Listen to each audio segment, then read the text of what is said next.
منتخب فوتبال تاجیکستان در دوره 8 نهایی مسابقه جام آسیا با تیم ملی امارات متحده عرب بازی میکند. چطوری که شما میدانید همکارمون علاوالدین بوریف که در مکان برگزاری مسابقات قرار دارند و ما حالا مستقیما با او در تماس میشویم. سلام علاوالدین امینویچ. خوب میگفتید که امروز وزیر ورزش کشور قطر با هیئت مربیان و فوتبال بازان کشور ما واخوری انجام داد. عامل اساسی این ملاقات در چی بود؟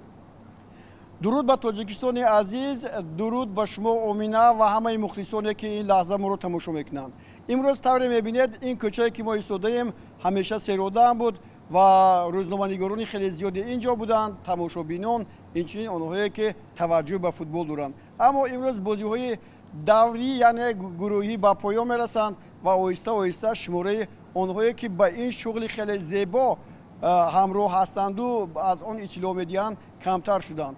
نویگری ها هستند. نویگری ها پیش از همه آن است که دسته منتخب تاجیکستان در بازی‌های 8 نهایی با امارات بازی میکند و به همین خاطر شیخ حمد بن خلیفه آل ثانی وزیر ورزش این کشور دیروز در حضور فوتبال بازان ما قرار داشت و آنجا آمد که فوتبال بازان ما را تبریک گوید که به بازی‌های دوری حذفی راه یافتند و آنجا نمایندگان فدراسیون فوتبال تاجیکستان از جمله دلشاد جورازاده با سرمربی دسته منتخب پیتر شگرد و همچنین فوتبال بازان در این ملاقاتی که بود خیلی خوب اشتراک کردند و سخنهای نیک را هم از جانب وزیر ورزش قطر دولت قطر شنیدند. فوتبال بازان ما در حقیقت بازی نهایت جالب نشان دادند.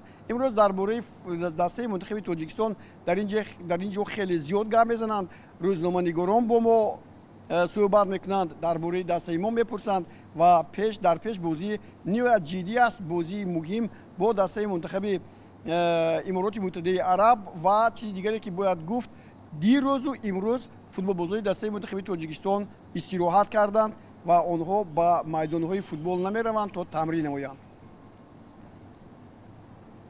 رقیب تیم ملی ما امارات متحده عرب گردید. برای شاگردان پیتر سیگرد منتخب امارات متحده عرب چگونه رقیب است؟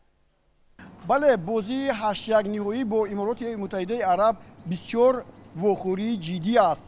این از آن خاطر جدی است که ما با دسته منتخب امارات دو بازی گذرانیده ایم و در یک بازی که امسال یک بازی دوستانه تجربوی بود با حساب 0-0 مساوی بازی دیدیم.